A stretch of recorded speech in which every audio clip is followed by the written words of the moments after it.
கணவன் மனைவி உறவு எப்படி இருக்க வேண்டும்? 10 வார்த்தைகளாய் கணவன் மனைவி உறவு இருந்தால் வாழ்க்கை சிறப்பாய் இருக்கும். அதில் முதலாவதாக கணவனும் மனைவிக்கும் இருக்க வேண்டிய பண்புகளில் முக்கிய பண்பு தஹஃபுலியத், ஒருவரை ஒருவர் மதித்து வாழுதல். இன்றைக்கு அதுவே அறவே இல்லை. கணவனை மதிக்கிற மனைவி இல்லை, மனைவியை மதிக்கிற கணவன் இல்லை. ஏதோ ஒரு நாடகத்திலே சீரியலிலே வாழ்ந்ததை போல வாழுகிற சூழல் தான் இன்றைக்கு அதிகரித்து வருகிறது. பெருமானார் எப்படி வாழ்ந்தார்கள் கொஞ்சம் எண்ணி பாருங்கள். மனைவியை மதித்த கணவன். ஆயிஷா ரலியல்லாஹு தஆலாவோடு பெருமானார் படுத்திருக்கிறார்கள். இரவு நேரம் ஆயிஷாவின் வீட்டில் முழுக்க மனைவிக்கு கொடுக்க வேண்டும். இமாம் புகாரி அறிவிக்கிறார்கள், காமர் ருவைதா, தன் மனைவியின் தூக்கம் கெட்டுவிடக் கூடாது என்று ரகசியமாய் எழுகிறார்கள். காமர் ருவைதா வ ஃபதஹல் பாப ருவைதா, லேசாக தெரியாமல் வாசலை திறக்கிறார்கள். பெருமானார் தெரியாமல் வாசலை திறக்கிற போது ஆயிஷா ரலியல்லாஹு விழித்துக் கொள்ளுகிறார்கள்.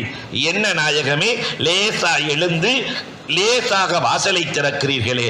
அம்மா ஆயிஷா, உன்னோடு தான் நான் இருக்க வேண்டும் அம்மா, ஆனால் ரப்பை தொழ வேண்டும் என்று என்னுடைய ஆழ்மனதில் ஆசை வந்தது. உன் தூக்கம் கெடாமல் ரப்பை தொழ நான் புறப்பட்டேன். எனக்கு நீ அனுமதி கொடுக்கிறாயா? யாரிடத்தில் கேட்பது? அன்பு மனைவியிடத்தில் ஆயிஷா கேட்கிறார்கள், அம்மா எனக்கு அனுமதி கொடுக்கிறாயா? மனைவியை மதித்த கணவன். ரசூலுல்லாஹ் வயசு 60, இந்த அம்மா வயசு 15 வயது ஆயிஷாவிற்கு பெருமானார் கொடுத்த மரியாதை. அம்மா நான் தொழுது கொள்ளவா, அனுமதிக்கிறாயா? அல்லாஹு அக்பர். இந்த மாதிரி மரியாதை கணவன் மனைவிக்கு கொடுத்ததுண்டா? மனைவி என்பவள் கணவனிடத்தில் எதையும் எதிர்பார்ப்பதில்லை. டெய்லி எங்க வீட்டுக்காரி எனக்கு பிரியாணி கொடுக்கணும்னு நினைக்கிறல்ல, எனக்கு 100 பவுன் நகை கொடுத்தே தீர வேண்டும் என்று சொல்கிறாள். மனைவி ஒரு பெண் கணவனிடத்தில் எதிர்பார்ப்பது என்ன தெரியுமா? 4 பேருக்கு மத்தியில் என்னை மதிக்க வேண்டும், 4 பேருக்கு மத்தியில் என்னை புகழ்ந்து பேச வேண்டும். அதுலயும் அஹ்மத் இப்னு ஹம்பல் ரஹ்மத்துல்லாஹி தஆலா தன் மனைவி தன்னுடைய மகளின் திருமணத்தில் சொல்லுவார்கள். 9 விஷயத்தை சொல்லுவாங்க. அதுல ஒன்ன சொல்றேன். மனைவிக்கு ரொம்ப ஆசை என்னன்னா, புகழ மனசுக்குள்ள வைக்க கூடாதான். புகழ 4 பேர்த்துக்கு மத்தியில மனைவியை புகழ்ந்து பேசணும், புகழை வெளிப்படுத்த வேண்டும். பெண் இதை விரும்புவாள்.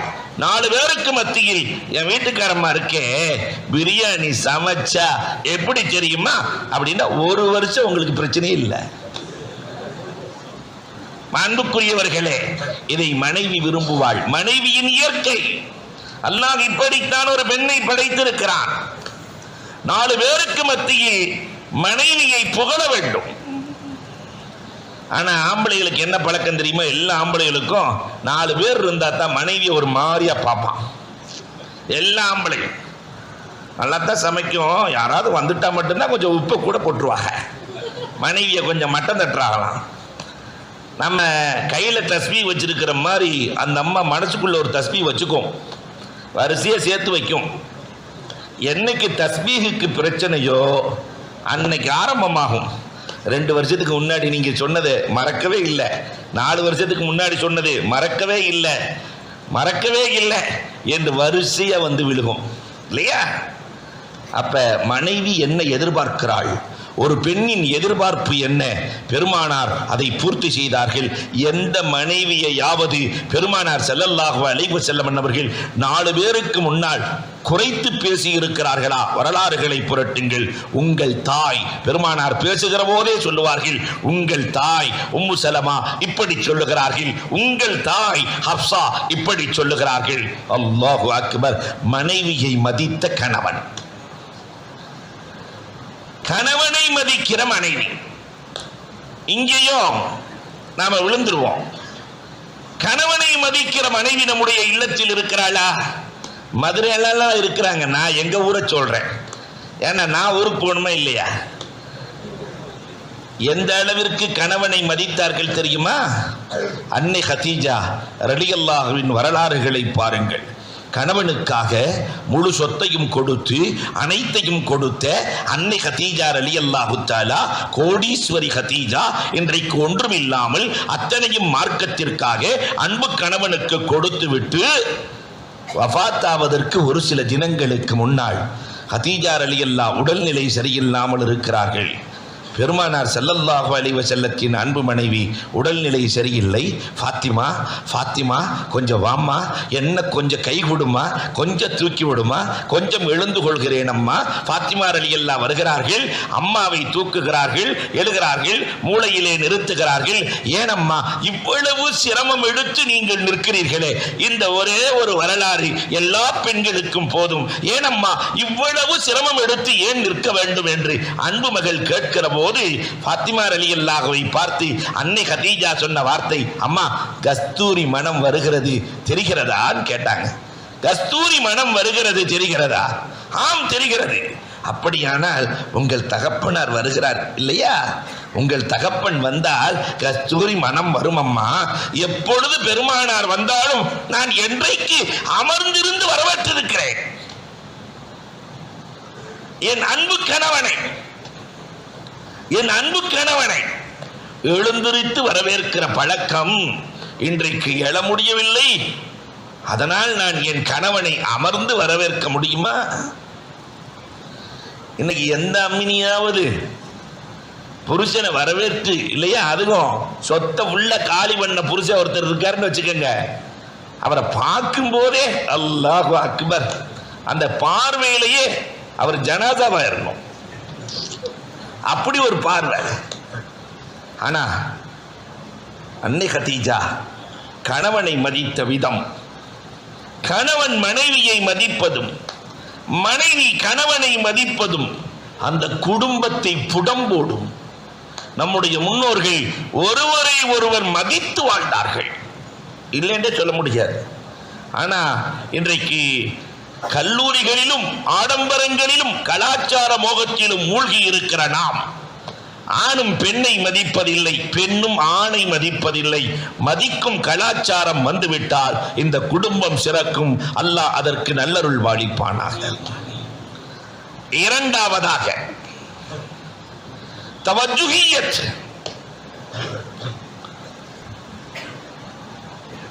ஒருவர் மற்றொருவரை கவனிக்கிற பண்பாடு குறைந்து கொண்டே வருகிறது. முதல் நில கவனிப்பு என்று ஒன்று இருந்தது.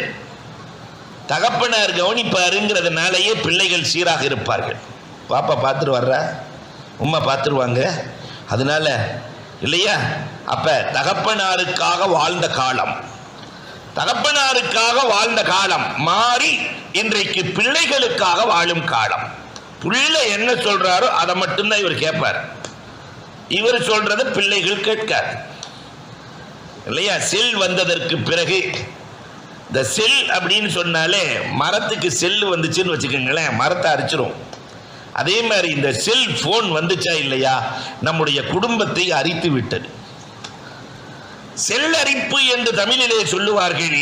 என்னவோ நல்ல பேர் தான் வைத்திருக்கிறார்கள். எந்த அளவுக்கு மாறி போனோம் என்றால், செல்லை நாம் வைத்திருந்த காலம் போய் இன்றைக்கு செல் நம்மை வைத்திருக்கிறது. இதுதான் யதார்த்தம். 4 இமாம்கள் காணாம போயிட்டாங்க. இமாம் அபு ஹனீஃபா, இமாம் மாலிக், இமாம் ஷாஃபி, இமாம் அஹ்மத் இப்னு ஹம்பல். இப்ப இருக்கிற ஒரே இமாம் கூகுள். இமாம் கூகுள் அப்படின்னாங்க, அவங்க எல்லாம் சொல்றாங்க, நல்லதும் சொல்லுவாங்க, கெட்டதும் சொல்லுவாங்க, எல்லாம் சொல்லுவாங்க. அன்புக்குரியவர்களை நாம் எண்ணி பார்க்கிறோம். அதைத்தான் இமாமா இவன் ஏத்து வச்சிருக்கிறான். எல்லாரும் இமாமா ஏத்து வச்சிருக்கான். அடிப்பா கூகுள்ல. அல்லாஹு அக்பர். அன்புக்குரியவர்களே, இந்த தவஜுஹியத், தன் பிள்ளை உருவாக வேண்டும் என்ற தூரநோக்கு கவனம். ஹிந்தா தன்னுடைய பிள்ளை முஆவியா ரலியல்லாஹுவை அரசியல்வாதியாக மாற்றுவேன் என்று தவஜுஹியத் கவனத்தை செலுத்தினார்கள். 5 மாகாணங்களுக்கு அதிபதியாய் மாறி போனார். ஒரு தாயும் தகப்பனும் நினைத்தால் எதையும் சாதிக்க முடியும். உருவாக்க நினைத்த தகப்பனின் பிள்ளைகள் அபுல் அஸ்வத், 3 பிள்ளைகள், பெரிய முஃப்திகள். 3 பிள்ளைகளை வச்சுக்கிட்டு அபுல் அஸ்வத், யார் அபுல் அஸ்வத்? குர்ஆனுக்கு ஜேர் ஜபர் போட்டாரா இல்லையா? இலக்கணத்தை உருவாக்கிய அபுல் அஸ்வத் சொல்லுகிறார், 3 பிள்ளைகள் எல்லோரும் மார்க்க அறிஞர்கள். சொன்னார், உங்களை பெறுவதற்கு முன்னர், பெற்றதற்கு பிறகு நான் பட்ட கஷ்டத்தை விட உங்களை பெறுவதற்கு முன்னர் ரொம்ப கஷ்டப்பட்டேன். நான் பிள்ளைகளுக்கு புரியல, பெற்றதுக்கு பிறகுதான் வழக்க கஷ்டப்படுவாங்க, பெறதுக்கு முன்னாடி நீங்க என்ன கஷ்டப்பட்டீங்க? அப்ப சொன்ன வார்த்தை அபுல் அஸ்வத் இன்றைக்கு நினைவூட்டுகிறேன்.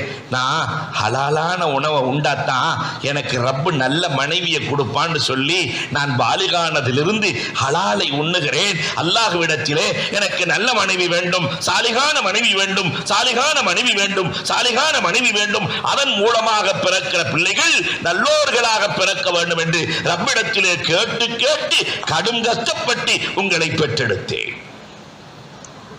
இன்னைக்கு அது எதுக்குமே இல்லையே. எந்த இளைஞனை கேட்டாலும் புள்ள எப்படி இருக்கணும்னா வெள்ளையா இருக்கணும், ஒல்லியா இருக்கணும், முடிச்சு. அப்ப என்ன மாதிரி ஆளுகள்லாம் யார் கட்டுறது இல்லையா? அன்புக்குரியவர்களே எண்ணி பார்க்கிறோம். இனிமேல் கட்ட மாட்டாங்க. மாஷா அல்லாஹ். அன்புக்குரியவர்களே கொஞ்சம் எண்ணி பார்க்கிறோம். அப்ப வாலிப பருவத்தில் இருப்பவர்களுக்கு அல்லாஹ் ஹலால் ஹலால் வேண்டும், ஹலாலான முறையிலே வாழ வேண்டும், ஹலாலான மனைவி எனக்கு கிடைக்க வேண்டும், சாலிகான பெண்ணின் மூலமாக எனக்கு பிறக்கிற பிள்ளைகள். அப்ப 18 வயசுல இருந்தே, பாலிகானதிலிருந்தே அல்லாஹ்விடத்திலே கேட்டு கேட்டு நீங்கள் கிடைத்திருக்கிறீர்கள் மகனே. இந்த முயற்சி யாருங்க செஞ்சிருக்கிறோம்? இந்த தவஜ்ஜுஹியத் யாருக்கு வந்தது? தகப்பனின் கவனம்.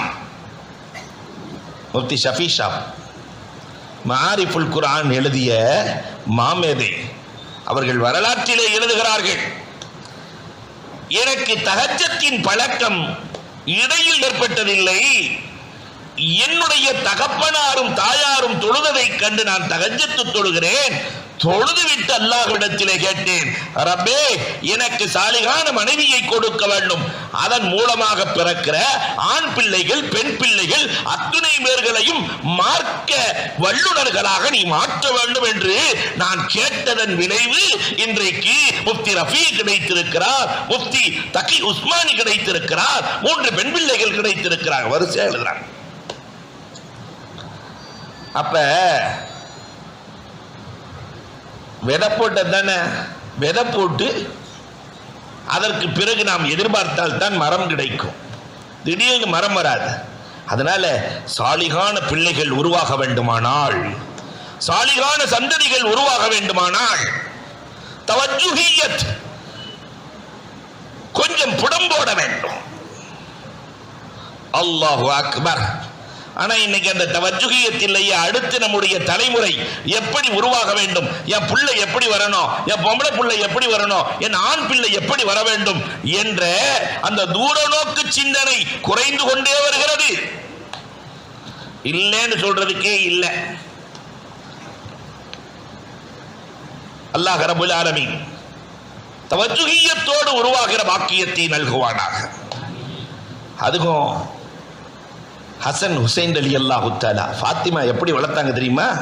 ஒரு தாய் பிள்ளைகளை வளர்ப்பதில் அக்கறை எடுக்க வேண்டும். கஷ்டத்தை பிள்ளைகளுக்கு சொல்லிக் கொடுத்து வளர்க்கிற தாய் வாழ்க்கையில் தோற்றதே இல்லை.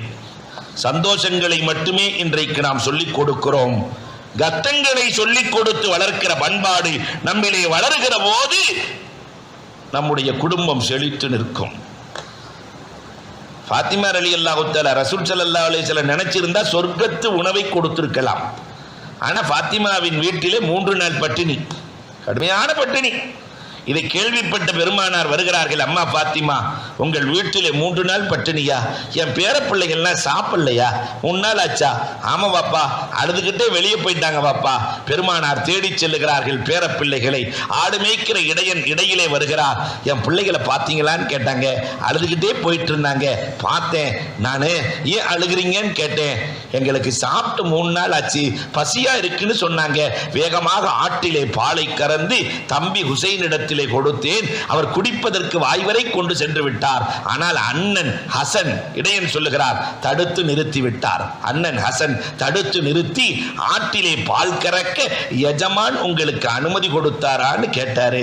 நான் இல்லைன்னு. அப்படின்னா பால் உங்களுக்கே ஹலால் இல்லை, எங்களுக்கு எப்படி ஹலாலாகும் என்று கொடுத்து விட்டு சென்று விட்டார்கள். உனக்கே ஹலால் இல்லை, கறக்கிற அனுமதி இல்லை. பெருமானார் அழுது கொண்டே செல்லுகிறார்கள். பேரித்த மரத்தின் அடியிலே படுத்திருக்கிறார்கள். 2 பேர்த்தையும் 2 மடியில போட்டுட்டு பெருமானார் ஸல்லல்லாஹு அலைஹி வஸல்லம், பழங்கள் எல்லாம் உதிர்ந்து கிடக்கிறது, அந்த பழங்களை எதிர்த்து சாப்பிட்டு இருக்கலாமே அப்படிங்கிறப்ப அந்த அசண்டலி எல்லாம் சொன்னாங்க, நானா நீங்க தானே சொல்லி இருக்கிறீங்க சதக்காவின் பொருள் நமக்கு ஹலால் இல்லை என்று சொல்லி இருக்கிறீர்கள். இது சதக்காவுக்கான மரங்கள், நமக்கு ஹலால் இல்லை, சாப்பிடவில்லை. 2 பேர்த்தையும் அள்ளி அணைச்சு பெருமானார் ஃபாத்திமாவின் வீட்டுக்கு அழைத்து சென்றார்கள். ஃபுஸ்தியா ஃபாத்திமா, குழந்தை வளர்ப்பதில் நீ ஜெயித்து விட்டாய் அம்மா ஃபாத்திமா, குழந்தை வளர்ப்பதில் ஜெயித்து விட்டாய். நம்முடைய ஃபாத்திமாக்களே, குழந்தை வளர்ப்பதில் ஜெயித்தவர்கள் எத்தனை பேர் இருக்கிறோம்? தவஜ்ஜு, குழந்தையின் மீது தவஜ்ஜு வேண்டும். அவன் டிவி பார்க்கிறான்னா கூடாதுன்னு சொல்லணும். செல்போனிலேயே தன்னுடைய வாழ்க்கையை கழிக்கிறானா கூடாதுன்னு சொல்லணும். ஆனா இன்றைக்கு பிள்ளைகளுக்கு அடிமையாய் போன காரணத்தினால் காலேஜில் படிக்கிற பிள்ளைகள் செல்போனை இல்லையா 12 மணி 1 மணிக்கு துப்பட்டியை போட்டுட்டு உள்ள விளக்கறிகிறது. உள்ள விளக்கறியுது என்னன்னு கேட்க முடியல. நஊது பில்லாஹ். அன்பிற்குரியவர்களே, நம்முடைய குடும்பம் எங்கே சென்று கொண்டிருக்கிறது? நம்முடைய தவஜ்ஜு இல்லாத காரணத்தினால் நமக்கு தெரிந்தே நம்முடைய ஆண் பிள்ளைகளும் பெண் பிள்ளைகளும் பாழாய் போகிறார்கள், வீணாய் போகிறார்கள். இந்த காலம் இன்னொரு 10 வருஷத்துல பெரிய நஷ்டத்தை இந்த சமூகம் சந்திக்க இருக்கிறது. அல்லாஹ் பாதுகாக்க வேண்டும், அல்லாஹ் பாதுகாக்க வேண்டும். இப்பொழுதே உஷாராகி கொள்ள வேண்டும். இதைத்தான் இந்த ஷரியத் பாதுகாப்பு பேரவை வலியுறுத்தி கொண்டே இருக்கிறது. அப்படியே விஷம் உள்ள வந்துகிட்டே இருக்கு. ஆனா அது விஷம்னே தெரியாம நான் ஜம்முன்னு வாழ்ந்துட்டு இருக்கிறோம். தவஜ்ஜுஹியத் இல்லை. இமாம் கஸ்ஸாலி அன்னைக்கே சொன்னாங்க, உணவில் கவனம், உணவில் கவனம் தேவை. காரணம், உணவுதான் உணர்வாக மாறுகிறது, உணர்வுகள் தான் எண்ணங்களாக மாறுகிறது, எண்ணங்கள் தான் சொற்களாய் மாறுகிறது, சொற்கள் தான் செயல்களாய் மாறுகிறது, செயல்கள் தான் பழக்கங்களாக, பழக்கங்கள் நடத்தைகளாக, நடத்தைகள் தான் மனிதனை தீர்மானிக்கிறது. உணவு கெட்டு போச்சுன்னு வச்சுக்கோங்களேன், ஹராமான உணவு உள்ள போச்சுன்னா உணர்வு கெட்டு போகும். உணர்வு கெட்டு போன எண்ணங்கள் கெட்டு போகும். எண்ணங்கள் கெட்டால் சொற்கள் மாறி போகும். சொற்கள் மாறினால் செயல்கள் மாறும். செயல்கள் மாறினால் பழக்கம் மாறும். பழக்கம் மாறினால் நடத்தை மாறும். நடத்தை மாறினால் மனிதன் மாறுவான். இன்னைக்கு உணவு கெட்டு போச்சு. யூதர்களின் உணவுகளை வாங்கி கொண்டு போய் அந்த ருசியை நாவு கேட்கிறது. KFC இல்லாம என் பையன் இருக்கவே மாட்டான், சிக்கன் இல்லாம என் பையன் இருக்கவே மாட்டான் இல்லையா? சீக்கிரம் கொண்டு போறது சிக்கன், அது யாரும் தெரியறது இல்லை.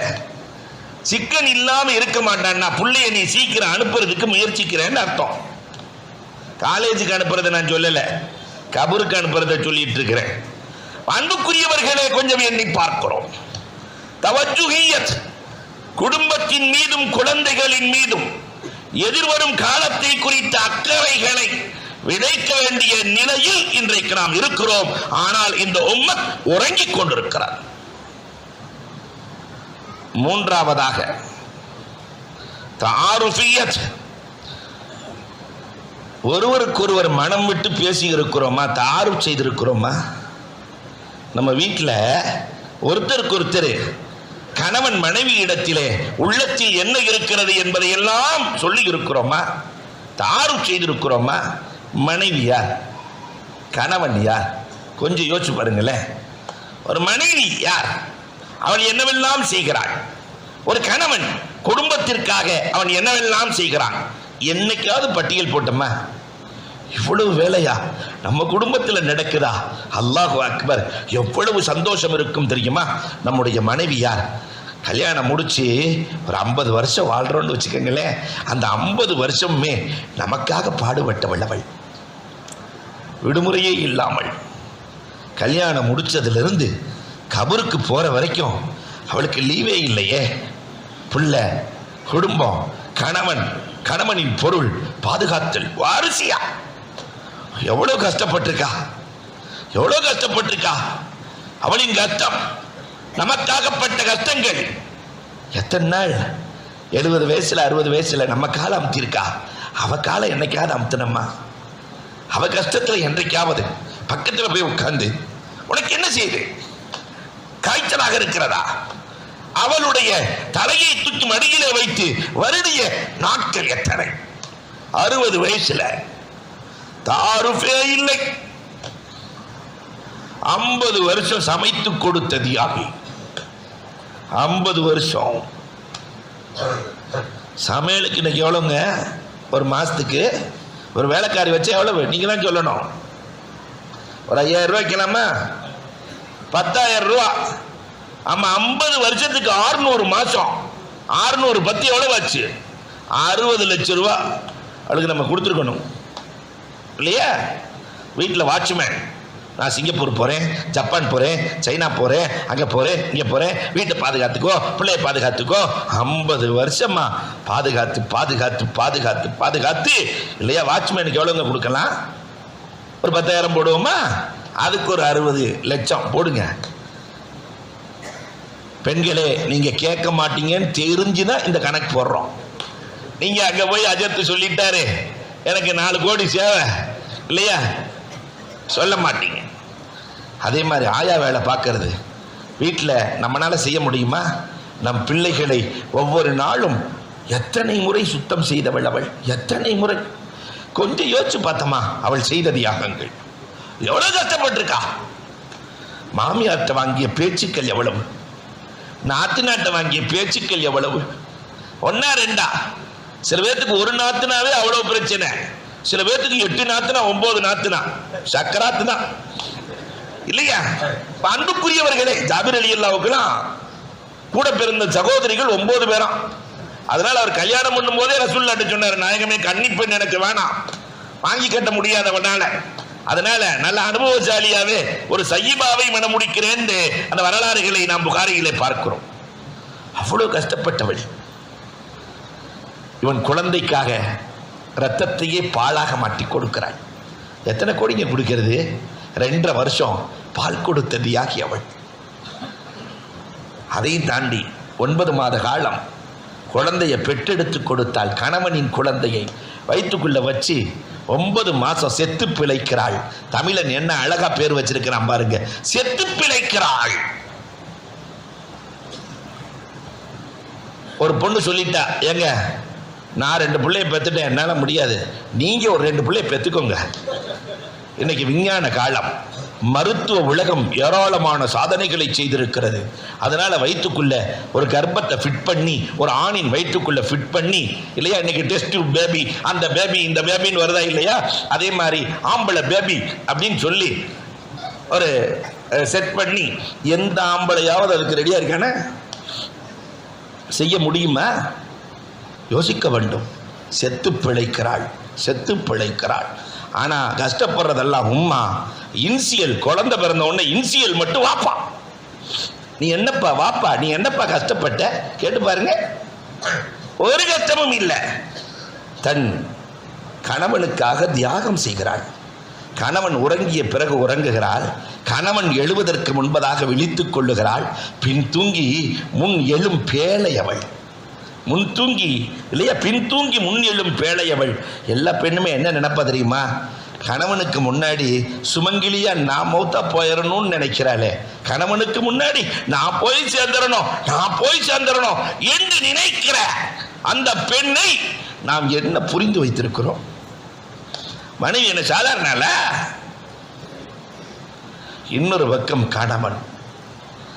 அல்லாஹு அக்பர். கணவன் கல்யாணம் பண்ணினதுல இருந்து கொஞ்சம் கணவன்மார்களை யோசிச்சு பாருங்க. பண்ண தியாகம். தனக்குன்னு சம்பாரிச்சதை ஒண்ணு கூட வச்சுக்கலையே. எல்லாம் மனைவி மக்கள், மனைவி மக்கள் அத்தனையும் கொடுத்து விட்டு இவன் நோட்டாண்டி தான் ஒரு வெறும் இல்லையா, 2 ட்ரெஸ் 3 ட்ரெஸ் ஒரு கர்ச்சி போதறி விட்டு போயிட்டே இருப்பார்.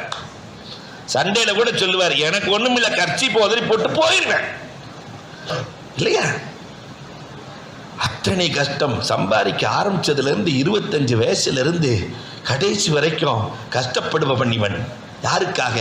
உடல்நிலை சரியில்லைன்னா தனக்கு ஒரு ஆண் பார்த்ததே இல்லையே, ஆனா மனைவிக்கு மக்களுக்கு நான் ஓடி ஓடி பார்க்கிற அந்த ஆண் குடும்பத்துக்காகவே கஷ்டப்படக்கூடியவன். ஒரு பெண் என்ன வேண்டும் இல்லையா? நீ உன்னை என்னத்தை கண்ட? 50 வயசு வாழ்ந்தாச்சு, உன்கிட்ட இருந்து என்னத்தை கண்ட இல்லையா? என்னைய கும்பகோணத்தில் கேட்டாங்க, மாயவரத்தில் கேட்டாங்க, அந்த ஊரில் கேட்டாங்க, புத்தானத்தில் கேட்டாங்க, எல்லாம் முடிச்சு பாலுங்க இனத்துல தள்ளி விட்டானுங்க என்று பேசுகிற இந்த பேச்சு மார்க்கம் விரும்புகிறதா? கொஞ்சம் யோசிக்க வேண்டும். கணவனை குறித்து மனைவியின் புரிதல், மனைவியை குறித்து கணவனின் புரிதல், இதற்கு பெரும் தாருஃபியத். புரிந்து கொண்ட குடும்பங்கள் வாழ்க்கையில் தோற்றதாக வரலாறே இல்லை. பெருமானார் இந்த புரிதலைத்தான் கொஞ்சம் நம்ம யோசிச்சு பாருங்களேன். 2 பொண்டாட்டி கட்டினவனுடைய நிலைமை இன்னைக்கு எப்படி இருக்கு? மாலால யாராவது இருந்தால் கோச்சுக்க வேணாம். படாத பாடு. 11 மனைவியை கட்டி எல்லோரும் பாராட்டுகிற கணவன் சொன்னா, கணவனை புரிந்தவர்களை உருவாக்கினார்கள், மனைவியை புரிந்த கணவனாக ரசூல் வாழ்ந்தார்கள். இந்த புரிதல் இருந்தது, எனவே எந்த பிரச்சனையும் இல்லாமல் வாழ்வு நடந்தது. முதல்ல இந்த புரிதலை கணவன் மனைவிக்கு கொடுத்திருக்கிறோமா? மனைவி சொன்னதை காது கொடுத்து கேட்கிற கணவன் இருக்கிறானா? அந்த அம்மா பேச வரும்போது கடைசியா நீ என்ன சொல்ல வர்ற? என்ன ஆரம்பிக்கவே இல்லையாங்க, ஆரம்பிக்கிறதுக்கு முன்னாடியே கேட்கலாம், கடைசியா நீ என்ன சொல்ல வர்ற? நஊது பில்லாஹ். பெருமானார் ஸல்லல்லாஹு அலைஹி வஸல்லம் வாழ்ந்த வாழ்க்கை வாழ வேண்டும். 4வதாக தனசுரியத், ஒருவருக்கொருவர் உதவி கொள்ளுதல் குடும்பத்தை வலுப்படுத்தும். உதவி கொள்ளுதல்ங்கிறது இந்த சார்பு கலாச்சாரம், இதைத்தான் சொல்றாங்க. இது ஒரு காலத்தில் இருந்துச்சு, நம்ம காலத்துல எல்லாம் பார்த்துட்டோம். சார்பு கலாச்சாரம்னா என்னன்னா, மனைவிக்கு சம்பாதிக்க தெரியாது, நல்ல சமைக்க தெரியும். புருஷனுக்கு சமைக்க தெரியாது, சுடுதண்ணி கூட போட தெரியாது, சம்பாதிக்க தெரியும். இவர் சம்பாதிப்பார், அந்த அம்மாவுக்கு சமைக்க தெரியும். மனைவியை சார்ந்து கணவன் இருப்பான், கணவனை சார்ந்து மனைவி இருப்பார்கள். அந்த காலம் வரைக்கும் குடும்பம் சந்தோஷமா இருந்துச்சு. இப்ப நானும் படிக்கிறேன், நீயும் படிச்சுக்கோ, நானும் சமைக்கிறேன், நீயும் சமைச்சுக்கோ இல்லையா, நானும் வேலைக்கு போறேன், நீயும் வேலைக்கு போய்க்கோ. இதெல்லாம் தாண்டி வாங்க போங்கலாம் போயிட்டு, டே குண்டா நல்லா இருக்கியா? யாரு? மனைவி கணவனை பார்த்து. நடந்து கொண்டிருக்கிற கலாச்சாரங்களை சொல்லுகிறேன். நல்லா இருக்கியா? பேர் சொன்னதெல்லாம் மாறி போய் இன்றைக்கு 4 பேருக்கு மத்தியிலே கணவனை திட்டுகிற 2 பேர் வேலைக்கு போற குடும்பத்தில் நாம சராசரி நிகழ்வுக்கு வருகிறோம். 2 பேர் குடும்பத்தில் கல்யாணம் பண்ணிட்டா ஒரு குழந்தை வருகிற போது வேலையை விட்டுவிட்டு மனைவி வருவாள். இன்னைக்கு காலம் மாறிடுச்சு, வேலையை விட்டுட்டு கணவன் வருகிறான். நகர்ப்புறத்து வாழ்க்கை இப்படித்தான் நகர்கிறது. பிறகு எங்கே குடும்பத்தில் நிம்மதி இருக்கும்? தனசுரியத், ஒருவருக்கொருவர் உதவி கொள்ளுதல், சார்பு கொள்கை எங்கே இருக்கிறதோ அந்த குடும்பத்தில் தான் சந்தோஷம் இருக்கும். கண்மணி ரசூலுல்லாஹி ஸல்லல்லாஹு அலைஹி வஸல்லம் அவர்கள் குடும்பத்திற்குள்ளே உதவுதலை வலியுறுத்தி இருக்கிறார்கள். ஒரு குடும்பம்னு சொன்னா எல்லாம் அண்ணன் தம்பி அக்கா தங்கச்சி, அல்லாஹ் ரப்பல் ஆலமீன் ஒரு சிலருக்கு சம்பாதிக்கிற ஆற்றலை கொடுப்பான், மற்றவர்களை அரவணைக்கிற போதுதான் அது அல்லாஹ் பரக்கத்தை செய்வான். எல்லாத்துக்குமே எல்லா திறமையும் இருக்காது. ஒருத்தருக்கு ஒரு திறமையை கொடுப்பான், இன்னொருத்தருக்கு இன்னொரு திறமையை கொடுப்பான், இன்னொருத்தருக்கு சம்பாதிக்க தெரியாது, ஆனா குடும்பத்தை அழகா கட்டி கொண்டு போவார். அத்துணை பேர்களும் இணைந்து செயல்படுகிற குடும்பமாய் நம்முடைய குடும்பங்கள் இருந்தது. இன்றைக்கு தனித்தனியாய் அக்கக்காய் பிரிந்து கிடக்கிறார். நான் படித்து நெகிழ்ந்த நிகழ்வுகளில் ஒன்று, இந்த பொம்பளை பிள்ளைங்க இருக்காங்கல்ல, இன்னைக்கு சொத்து பிரச்சனை நிறைய, அந்த பொம்பளை பிள்ளைகளை கண்டுகொள்ளாத பிரச்சனைகள் ஒரு பக்கம் நிறைய நம் குடும்பங்களில். பெருமானார் ஸல்லல்லாஹு அலைஹி வஸல்லம் அன்னவர்கள் காலத்தில் அலி ரலியல்லாஹு தஆலா சம்பாதித்து 2 ரொட்டி வாங்கி வருகிறார்கள். வீட்டுக்கு 2 ரொட்டி வாங்கிட்டு வந்தால் 4 பேர், ஃபாத்திமா ரலியல்லாஹு, அலி ரலியல்லாஹு, ஹசன் ஹுசைன் ரலியல்லாஹு 4 பேர் இருக்கிறாங்க. 2 ரொட்டியை 4ஆ போடுறாங்க. 2 ரொட்டியை ஆளுக்கு அரை துண்டு, எல்லாம் ஒவ்வொருத்தருக்கும் கொடுக்க எல்லாம் சாப்பிட்டாங்க.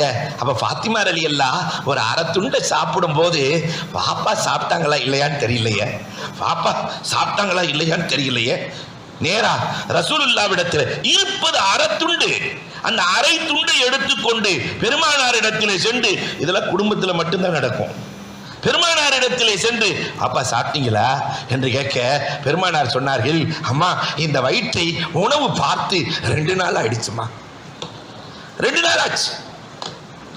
2 பேர்களும் அந்த அரை துண்டை 2ஆக்கி பகிர்ந்து சாப்பிடுகிறார்கள். பெருமானார் சொன்னார்கள், பகிர்ந்து உண்ணுகிற உணவில் தான் அல்லாஹ் பரக்கத்தை வைத்திருக்கிறான். பகிர்ந்து உண்ணும் உணவு என்ன அழகான பகிர்தல் நம்முடைய முன்னோர்களிடத்தில் இருந்தது. இன்னைக்கு அது எங்க காணாமல் போனது இல்லையா?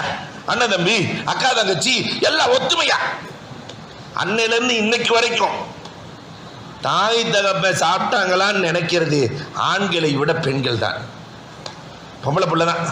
அன்றைக்கு அந்த ஃபாத்திமா நினைத்தார்கள், இன்றைக்கு நம் வீட்டு ஃபாத்திமாக்கள் நினைக்கிறார்கள். ஆம்பளை பையனுக்கு அவனை நினைக்கவே நேரம் இல்லை, பிறகு எங்க வாப்பா உமாவை நினைக்க? இந்த தனசுரியத். அதே மாதிரி கணவனுக்கு மனைவி உதவுதல், மனைவிக்கு கணவன் உதவுதல்.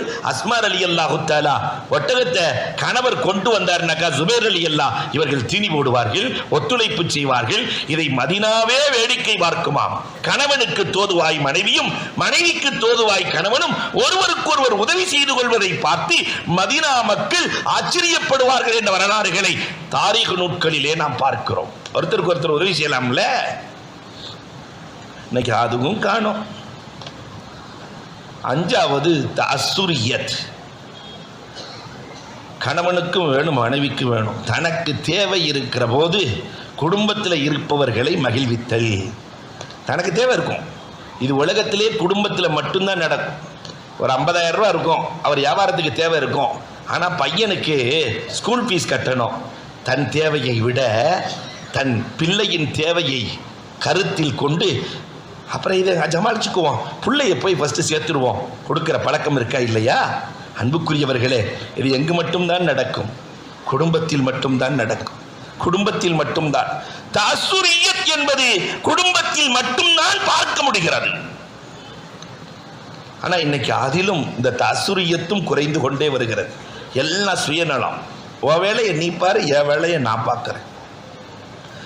எந்த அளவுக்கு தெரியுமா நம்மிடத்திலே தஅஸ்ஸுரியத் இருந்தது? நடந்த நிகழ்வை சொல்லுகிறேன், நான் நெகிழ்ந்த நிகழ்வுகள். ராத்திரி 11 மணிக்கு கோயம்புத்தூரில் பஸ் ஸ்டாண்டில் ஒரு பெண்மணி அழுது கொண்டு நிற்கிறார்கள். ராத்திரி 11 மணிக்கு ஆட்டோ இல்லை, ஹாஸ்பிட்டலுக்கு போகணும். ஒரு ஹாஸ்பிட்டலில் சொல்லி அந்த அம்மா சொல்லுது, அந்த ஹாஸ்பிட்டல் போகணும், டவுன் பஸ் எல்லாம் போயிடுச்சு, அதனால் ஆட்டோவுக்கு போகிற அளவுக்கு காசு இல்லை. ஷாஜஹான் என்ற ஒரு இளைஞன், ஒரு ஆட்டோ டிரைவர், அம்மா அபலைகளுக்கும் என் ஆட்டோ இலவசம் அம்மா, என் ஆட்டோ கர்ப்பஸ்திரிகளுக்கு மட்டுமல்ல அபலைகளுக்கு உட்காருமான்னு கூட்டு போய் அந்த ஹாஸ்பிட்டலில் விட கொஞ்சம் இருங்கன்னு சொல்லிட்டு அந்த அம்மா உள்ளே போய் ஆசுவாசமாக கணவனார் இடத்துல பேசிட்டு ஒரு மஞ்சப்பையோடு வருது. மீண்டும் அழுது கொண்டே ஆட்டோவில் வருகிறது. நான் காசு கொடுத்துட்றேன், என்னை பஸ் ஸ்டாண்டில் இறக்கி விட்டுருங்க, நான் திருப்பூருக்கு செல்ல வேண்டும். சரின்னு வர்ற வழியில் ஏம்மா அழுகிற என்று கேட்க, அதற்கு அந்த பெண்மணி சொன்ன வார்த்தை தான், என் கணவன் மருத்துவமனையில் அனுமதிக்கப்பட்டிருக்கிறார், நாளை காலை என்னுடைய நாத்தனா என் கணவனின் தங்கச்சிக்கு திருமணம், என் கணவனின் தங்கைக்கு நாளை காலை திருமணம் நடக்க இருக்கிறது. ஆனால் 50,000 ரூபா கல்யாண செலவுக்கு பத்தலை, 50,000 ரூபா பத்தலை கல்யாண செலவுக்கு, யார்கிட்ட கேட்டும் கிடைக்கல. அதனால என் கணவர் தன் தங்கையின் திருமணம் நடக்க வேண்டும் என்பதற்காக தன் கிட்னியை விற்று என்னிடத்தில் பணம் கொடுத்து அனுப்பியிருக்கிறார். தஅஸ்ஸுரியத். குடும்பத்தை தவிர வேறு எங்கு நடக்கும் இல்லையா? தன் கிட்னியை விட்டு தன் சகோதரியின் திருமணம் எங்கோ அல்ல, நடக்கிற நிகழ்வுகள். இந்த அசார் வருகிற காலத்தில் காணாமல் போய்விடுமோ என்று எண்ண தூண்டுகிறது. ஆயிஷா ரலியல்லாஹு எவ்வளவு தாசுரோடு இருந்தாங்க தெரியுமா? தனக்கு தேவை இருப்பதை கூட பிறருக்கு கொடுத்து மகிழ்ந்தவர்கள் ஆயிஷா. புகாரி அறிவிக்கிறாங்கல்ல, ஆயிஷா ரலியல்லாஹுவினுடைய வீட்டிலே ரசூலுல்லாஹ் வஃபாத் ஆகிறார்கள், அங்கு அடக்கப்படுகிறது. ஆயிஷா அம்மாவுக்கு அவ்வளவு சந்தோஷம், என் வீட்டில் ரசூலுல்லாஹ் வஃபாத் ஆகி அடங்கி இருக்கிறாங்க, அல்லாஹ் நானும் இங்க தான் அடங்கணும்.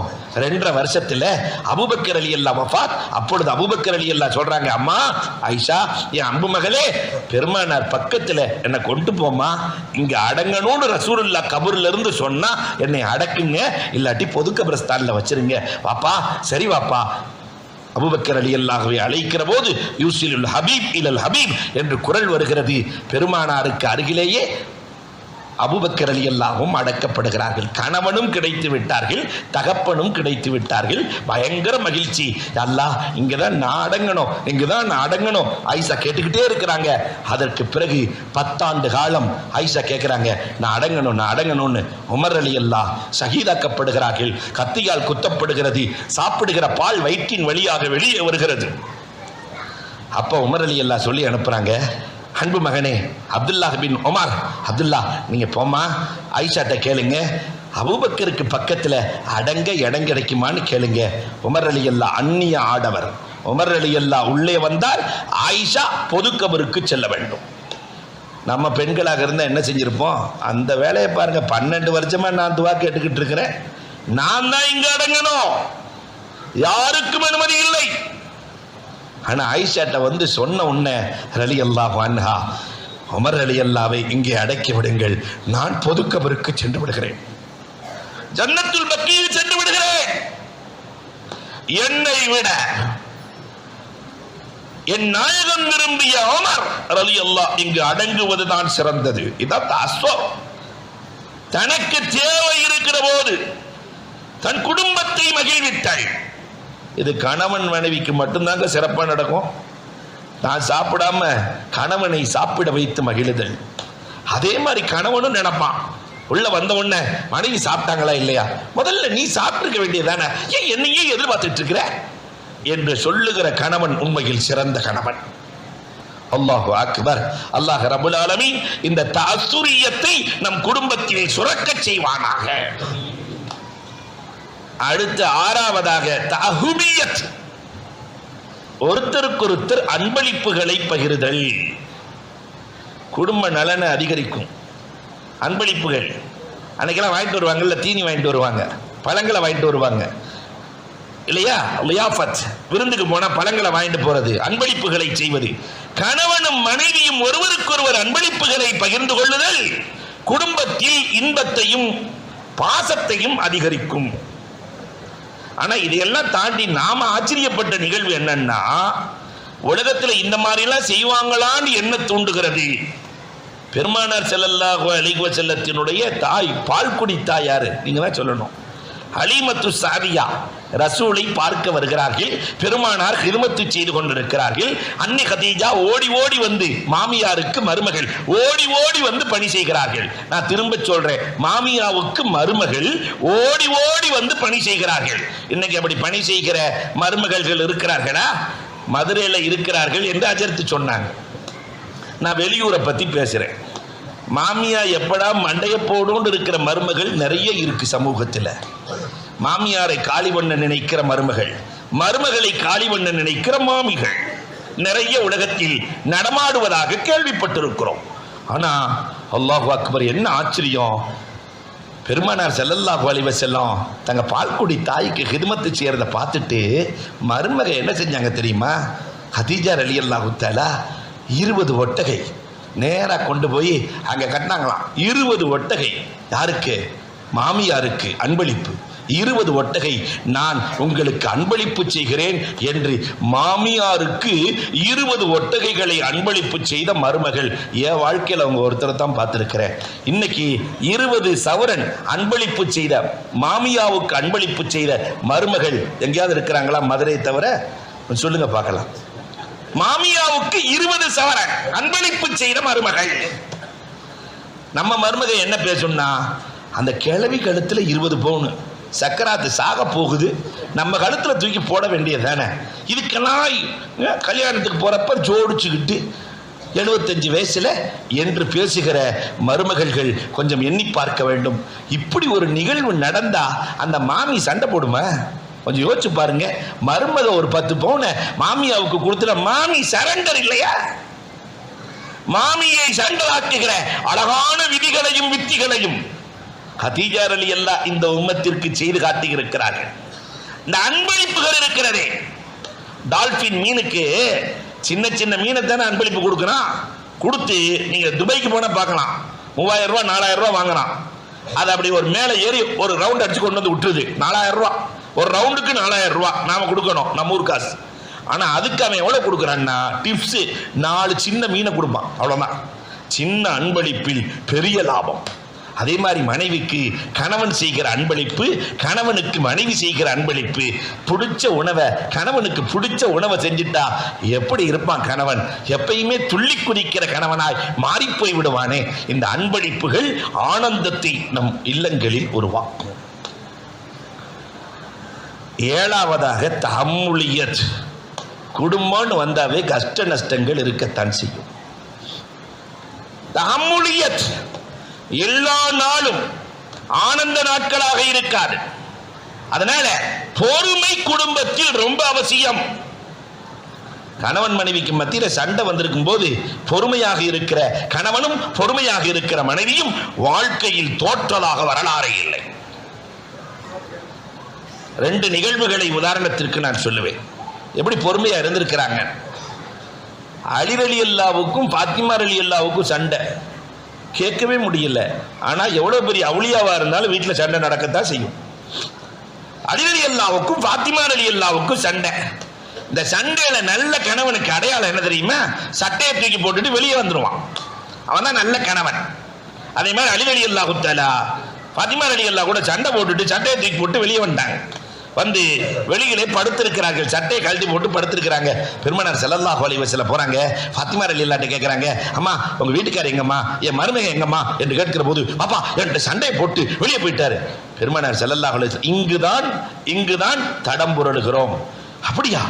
ஓன்ட்டையே சண்டை போட்டானா அந்த மொன்னப்பைய, நம்மால் சொல்லிடுவான் மருமகனை எதையாவது ஒரு வார்த்தையில. ஓன்ட்டையே சண்டையா? இவ்வளவு பெரிய பொறுமைசாலி, சொர்க்கத்தின் தலைவி, ஓன்ட்டையே சண்டை போட்டானா அது மனுஷனா? இப்படி பேசிடுவோமா இல்லையா?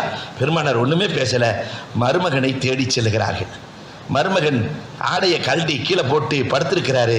பெருமானார் ஸல்லல்லாஹு அலைஹி வஸல்லம் யா அபத்துராப், மண்ணின் தகப்பனே கொஞ்சம் எழுந்திருங்கள், கொஞ்சம் எழுந்திருங்கள்.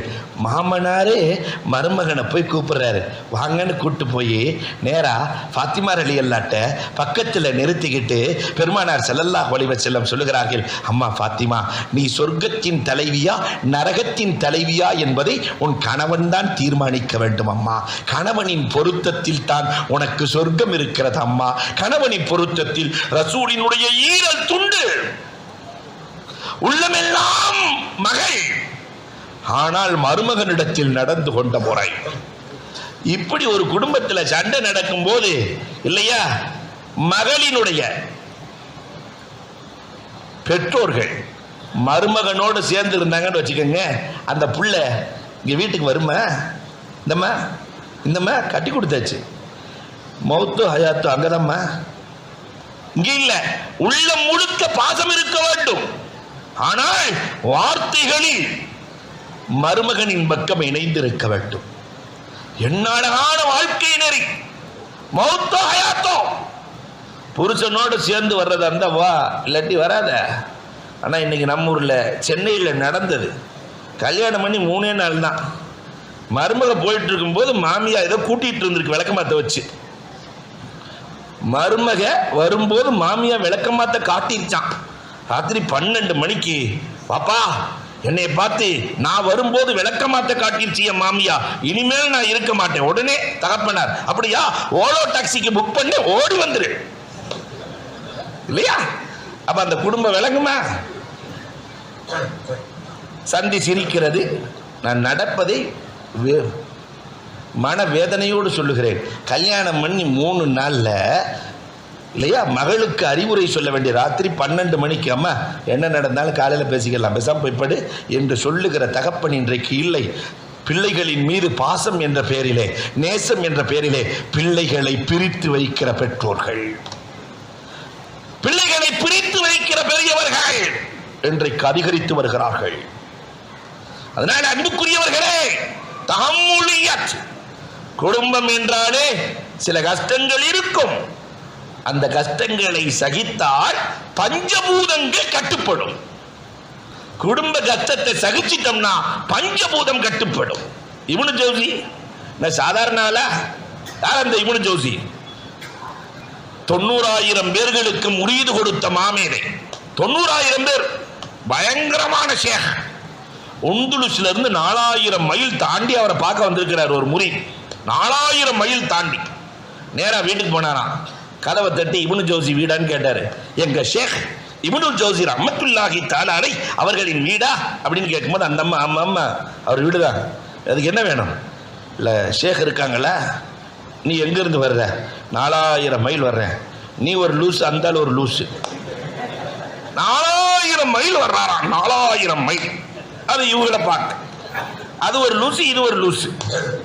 இப்போ வந்தவருக்கு குழப்பம் ஆயிடுச்சு. வேற ஏதோ இப்னு ஜௌசி இருப்பாரோ, அம்மா எல்லாத்துக்கும் இந்த முரீதெல்லாம் தர்றாரு, எல்லாத்தையும் நெறிப்படுத்திக்கிட்டு இருக்கிறாரு. அவர் வீடு தான் இது, அவர் வீடே தான் இது. ஆனா அவர் வீட்டுல எல்லாம் இருக்க மாட்டாரு, காட்டுல தான் படுத்திருப்பாரு. அந்த பேச்சில் ஒரு மாதிரியா இருக்கு. சரி வந்தது வந்துட்டோம், போய் பார்த்துட்டு போயிடலாம் அப்படின்னு காட்டுக்கு போய் பார்த்தா அந்த மனுஷன் சிங்கத்துல சவாரி செஞ்சு வர்றார். சிங்கத்துல குதிரையில வந்த மாதிரி சிங்கத்துல வர்றார். போன மனுஷன் கேட்டாரு, எங்க வீட்டில் அந்த அம்மா சவாரி, காட்டில் நீங்க சிங்கத்தில் சவாரி, ஒண்ணுமே புரியல. வீட்டில் அந்த அம்மா அந்த போடு போடுது, காட்டில் நீங்க இந்த போடு போடுறீங்க. அப்ப இப்னு ஜௌசி சொன்னாங்களா, என் மனைவி இடத்தில் நான் பொறுமையாக இருக்கிற காரணத்தினால் ரப்பு எனக்கு காட்டை வசப்படுத்தி கொடுத்திருக்கிறார். மனைவி இடத்திலே பொறுமையாக இருப்பவர்கள் வாழ்க்கையில் தோற்றவர்கள் அல்ல, ஜெயித்தவர்கள் இல்லையா? அதே மாதிரி கணவனிடத்திலே தோற்று போன மனைவிகள் வாழ்க்கையில் சிறந்தவர்கள். ஆசியாவின் நன்மை அவர்களுக்கு இருக்கிறது. சில நேரத்தில் ஆண் ஆதிக்க வெறியர்கள் அந்த பிள்ளைகளை படுத்துகிற பாடு. ஷரியத் கோர்ட்டுக்கு வந்துச்சு. நம்ம சமூகத்தில் இப்படியா? அல்லாஹு அக்பர். அந்த பெண் அவ்வளவு சூஃபி, தொடுகிறது, நோன்பு வைக்கிறது, எல்லாம் செய்கிறது. அப்படியே மக்கள்னா ஓடு, கண் மட்டும் தான் தெரிகிறது. ஹஜ்ரத், என் கணவனோட என்னால் வாழ முடியாது, நெஞ்சை குத்திய சம்பவங்கள், என்னால் வாழ முடியாது ஹஜ்ரத், எப்படியாவது குலா வாங்கி கொடுத்துருங்க. ஏம்மா இதை கேட்குறீங்க? காரணம்லாம் கேட்க வேண்டாம் ஹஜ்ரத், எனக்கு பிடிக்கல, வாங்கி கொடுத்துருங்க. காரணம் இல்லாமல் குலா முடியாது. என்னம்மா காரணம்? அதுக்கு அந்த பெண் சொன்ன வார்த்தை தான் இன்றைக்கு நம்முடைய என்னுடைய கணவர் ஐடியில் வேலை செய்கிறாரு, சனி ஞாயிறாச்சுன்னா தன் நண்பர்களை எல்லாம் அழைத்து வந்து அவர்களை சந்தோஷப்படுத்த சொல்லுகிறார். நான் அவர்களை சந்தோஷப்படுத்த வேண்டுமா? எங்கோ அல்ல. அல்லாஹு அக்பர். இந்த பெண்கள் படுகிற துன்பங்கள், இந்த தஹம்முலியத். உடனே அவனை கூப்பிட்டு கேட்டா எவ்வளவு சாதாரணமாக சொல்லுகிறான். இதில் என்ன தவறு இருக்கிறது? இதில் என்ன தவறு இருக்கிறது? நஅூது பில்லாஹ். தீனே இல்லை. நாம் ஐடி அது இதுன்னு படிக்க வைக்கிறோம், தவறு இல்லை. ஆனால் மார்க்கத்தோடு கூடி படிக்க வைக்க வேண்டும். அல்லாஹு அக்பர். 8வது தஷக்குரியத், நன்றி உணர்வு ஆணுக்கும் வேண்டும் பெண்ணுக்கும் வேண்டும். அலி ஃபாத்திமா கல்யாணம் எப்படி நடந்துச்சுன்னு நினைக்கிறீங்க? அலி ரலியல்லாஹு தஆலா ஃபாத்திமா ரலியல்லாஹுடைய கல்யாணம். ஃபாத்திமா ரலியல்லாஹு ரசூலுல்லாஹ்வுக்கு மொத்தம் 7 பிள்ளைங்க, 6 மௌத்தா போச்சு. ஃபாத்திமா ரலியல்லாஹு மட்டும் இருக்கிறாங்க. கல்யாணம் பண்ண எத்தனை பேர் போட்டி, அபூபக்கர் ரலியல்லாஹு நான் பண்ணிக்கொள்கிறேன் நாயகமே. பெருமானார் ஒன்று கூட பேசவே இல்லை, அமைதியாக இருந்துடுறாங்க. உமர் ரலியல்லாஹு தஆலா நான் செய்து கொள்கிறேன், ஒன்றுமே பேசலை. சரி, ரசூல்லா வயசு வித்தியாசம் பார்க்குறாங்க போல தெரியுதுன்னு அமைதியாக இருந்துடுறாங்க. ஒவ்வொருத்தரும் கேட்குறாங்க, நான் முடித்துக் கொள்கிறேன், சொர்க்கத்து தலைவியை நான் முடித்துக் கொள்கிறேன். அலி ரலியல்லாஹுக்கு 21 வயசு. 21 வயசு. நண்பர்கள்லாம் சேர்ந்து தள்ளி விட்டாங்க, நீ போய் பொண்ணு கேளு. நேரடியாக ரசூல்லாட்ட பொண்ணு கேட்க வர்றார் அலி ரலியல்லாஹு. ரசூல்லா தொழுதுட்டு உட்காந்துருக்கிறாங்க, இவர் அத்தஹியாத்தில் போய் உட்காந்துக்கிட்டாரு. பெருமானார் தொழுது முடிச்ச உடனே அலி ரலியல்லாஹுவை பார்த்து மஹாஜத்துக்க யா அலி, அலியே உங்களுடைய தேவை என்ன என்று கேட்கிற போது, ரசூலே ஃபாத்திமாவை அப்படி தானே கேட்பாங்க, கல்யாணம் முடிச்சு வச்சிடுறீங்களா என்று கேட்கிற போது பெருமானார் அகிலன் வ சஹிலா, ஒரு எதுக்குமே பேசல, அகிலன் வ சஹிலா. அலி ரலியல்லாஹு அப்படி கவலையோடு போய் நண்பர்கள்லாம் கேட்குறாங்க, உள்ளே போனீங்களா என்னாச்சு என்று நண்பர்கள் கேட்கிற போது ரசூலுல்லாஹ் ஒன்று கூட பேசவே இல்லை. ஒன்று கூட பேசலையா? 2 வார்த்தை சொன்னாங்க, அகிலன் வ சஹிலன் சொன்னாங்க. அவ்வளோதான், 2 வார்த்தை. திருமணத்தினுடைய ஒட்டு மொத்தத்தையும் 2 வார்த்தைகள் ரசூல் முடித்தார்கள். அகிலன் வ சஹிலா அப்படின்னா என்ன அர்த்தம்? உனக்கு தகுதி இருக்கு, லேசா கல்யாணம் பண்ணிக்கோ. அகிலன் வ சஹிலா, ரொம்ப கஷ்டம் எடுத்துக்காத. அகிலன் வ சஹிலா, அதைத்தான் இன்னைக்கு இங்கிலீஷ்ல வெல்கம் அப்படின்னு போட்டு வச்சிருக்கோமா இல்லையா? இந்த வெல்கம் இருக்கா இல்லையா? அகிலன் வ சஹிலா, வெல்கம். என் கணவன், என் மனைவி, என் பிள்ளைக்கு ஏற்ற வெல்கம் நீங்க தான். நண்பர்கள் அவ்வளவு ஆனந்தம் அடைந்தார்கள். கல்யாணம் நடக்குது. முதல் நாள் கணவனும் மனைவியும் இந்த கையை கோத்துட்டாங்கன்னு வச்சுக்கோங்களேன், மார்க்க முறைப்படி கையை கோத்துட்டாங்கன்னு வச்சுக்கோங்களேன், மரத்திலிருந்து இலைகள் உதிர்வதை போல பாவங்கள் உதிர்ந்து விடுகிறது. அவ்வளவு பாக்கியம் திருமணத்தில். 2 பேர் கை கோத்தாச்சு. அப்ப ஃபாத்திமா சொன்னாங்களாம், என் அன்பு கணவரே, நீங்க கிடைச்சதுக்காக ஒரு 2 ரக்காத்து நான் தொழுது கட்டுமா? கணவர் அலி சொல்றாங்க, வா ஃபாத்திமா, நீ கிடைச்சதுக்காக நான் 2 ரக்காத்து தொழுது கட்டுமா? திருமணம் முடித்தவர்கள் இருக்கிறோம். எத்தனை பேர் நன்றி செலுத்தி 2 ரக்காத்து தொழுதுட்டு குடும்பத்தை இல்லையா, குடும்பத்தை உருவாக்கியவர்கள் எத்தனை பேர் நம்ம இருக்கிறோம்? அந்த நன்றி உணர்வு திருமணத்தின் அன்றே உருவானது. வாழ்க்கையில நன்றி மறக்காதவர்களாக கடைசி வரை வாழ்ந்தவர்கள். உலகத்தில் பெரிய நன்றி மனைவி கணவனுக்கு செலுத்துகிற நன்றி, கணவன் மனைவிக்கு செலுத்துகிற நன்றி. என்னைக்காவது தேங்க்ஸ் சொன்னோமா? 1000 தடவை வர்றவனுக்கெல்லாம் தேங்க்ஸ் சொல்ற நாம மனைவிக்கு நன்றி செலுத்திய கணவன் இல்லை, கணவனுக்கு நன்றி செலுத்திய மனைவியும் இல்லை. நிலை மாற வேண்டும். 9வதாக தஃபக்குரியத். அல்லாஹு அக்பர். குடும்பத்தை உருவாக்குவதற்கு முதல்ல சிந்தனை வேண்டும். நம்ம வியாபாரத்துக்கு அடுத்த வருஷம் அந்த வியாபாரத்தினுடைய இலக்கு எவ்வளவு தூரம் போகணும்? இந்த வருஷம் 10 லட்சம் ரூபா நம்முடைய டர்ன் ஓவர்னு சொன்னா அடுத்த வருஷம் 8 லட்சம் ரூபா ஆச்சுன்னா நம்ம ஏத்துக்குவோமா? 15 ஆக்கணும், 20 ஆக்கணும், 25 ஆக்கணும், டர்ன் ஓவரை அதிகமாக்க வேண்டும் என்று நாம் சிந்திக்கிறோமே. நம் குடும்பத்தை குறித்து என்ன சிந்தித்திருக்கிறோம்? அன்புக்குரியவர்களை எண்ணி பார்க்க வேண்டும். நம் குடும்பம் இப்படித்தான் உருவாக வேண்டும் என்று கணவனும் சிந்திக்க வேண்டும், மனைவியும் சிந்திக்க வேண்டும். சிந்திக்கிற குடும்பங்கள் தோற்றதாக வரலாம் இல்லை. கடைசியாக ததக்குரியத். கணவனும் மனைவியும் உட்கார்ந்து பேசணும். மஷ்வரா, அதுதான் மஷ்வராங்கிறோம். கணவனும் மனைவியும். ரசூல் தன்னுடைய மனைவி இடத்தில் மஷூரா செய்திருக்கிறார்கள், மனைவி கணவனிடத்தில் மஷூரா செய்திருக்கிறார்கள். அந்த குடும்பத்துக்குள்ள மஷூராங்கிறதே இல்லையங்க. பிள்ளைகள்கிட்ட உட்காந்து மஷூரா செய்யலான்னாக்கா, நேற்று வரைக்கும் வாப்பா நல்லா தானே இருந்தாரு, இன்னைக்கு நம்ம கூட்டம் போடுறாரு, கூட்டத்துக்கு போயிட்டு வந்து கூட்டம் போடுறாரு, என்ன ஆச்சுமா வீட்டுக்காருக்குன்னு கேட்கிறான். அப்ப ஆரம்பத்தில் இருந்தே இந்த மஷ்வராக்கள் குடும்பங்களை சீராக்கும். இதெல்லாம் நம்முடைய குடும்பத்தை உயர்வாக்குகிற அற்புதமான நிகழ்வுகள். இதை அல்லாமா துல்ஃபிகார் தன்னுடைய நூலில் எழுதி காட்டியிருக்கிறார்கள். எனவே இந்த 10ஐயும் கடைபிடித்து கணவன் மனைவி தூரநோக்கு சிந்தனையோடு உலகத்திலே வாழ்ந்து சிறக்க வல்லோன் அல்லாஹ் வாய்ப்புகள் நல்குவானாக. அன்புக்குரியவர்களே, அல்லாஹ்வின் நல்லடியார்களே, உறவுகளோடு சேர்ந்து கணவன் மனைவிக்கு கிடைத்ததற்காக நன்றியும் மனைவி கணவனுக்கு கிடைத்ததற்காக நன்றியும் உள்ள சந்ததிகளாக அல்லாஹ் நம்மை ஆக்கி அருள்வானாக. வாஹுரு தஅவானா அல்ஹம்துலில்லாஹி ரப்பில் ஆலமீன்.